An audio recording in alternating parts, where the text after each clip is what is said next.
Chairman Langworthy, thanks so much for being here this week. Oh, thank you so much for having me. So you were fresh off the RNC from last week. Obviously, it was the President Donald Trump show. I'm wondering if you have any advice for him for these swing states where voters might still be undecided.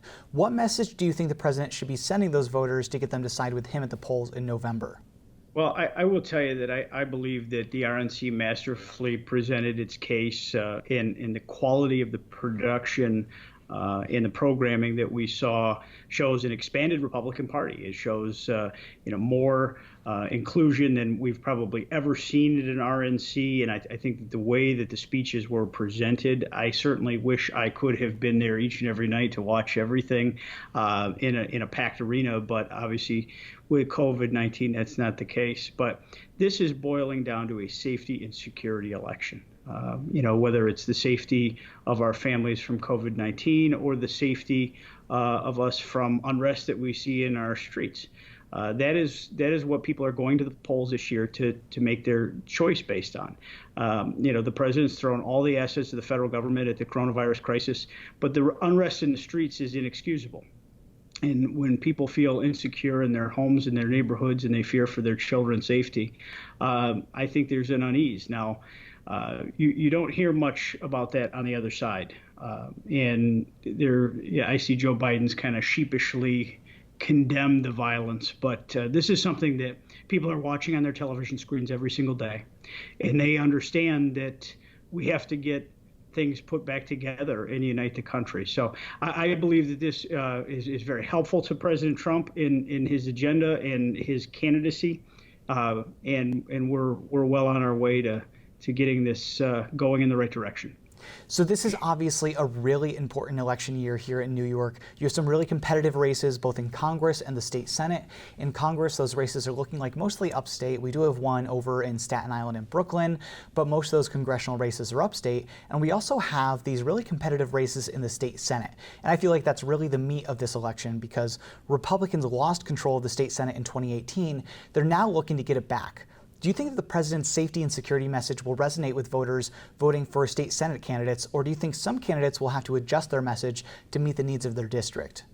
Well, the issue of criminal justice looms so large over every race in the state of New York, and the leadership of the Democrat Party that runs the Senate, that runs the Assembly, and certainly sits in the governor's mansion, they slammed through a new criminal justice system for the state of New York, a revolving door criminal justice system that puts the cops in handcuffs and lets the criminals run free. And that's the bail and discovery reform that they're so proud of.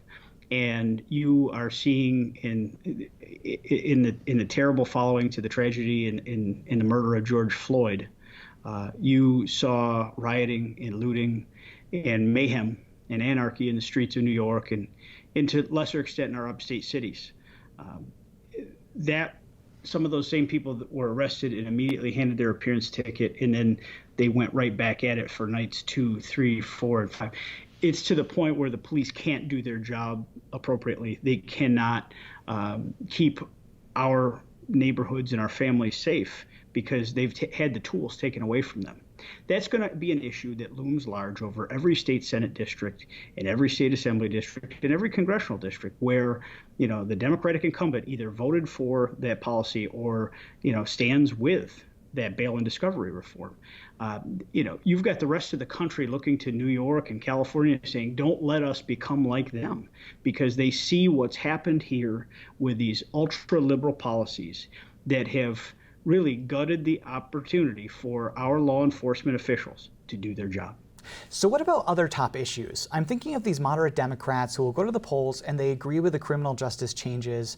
What other issues can you bring to them to convince them to vote Republican over Democrat at the ballot?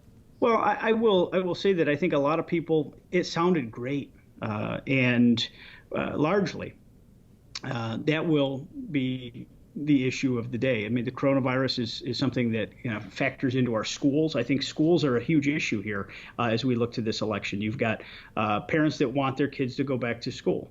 They're getting a hybrid program in most places. God willing, we're able to get kids back into school for a long time. But you've got a governor who is now threatening funding to those schools, saying that he's going to cut their budgets by 20 to 30%, or hold it in limbo, and do this ultra power that he has usurped, and the state legislature won't take it back from him, allows him to treat the rest of the institutions in the state like marionettes in his little show.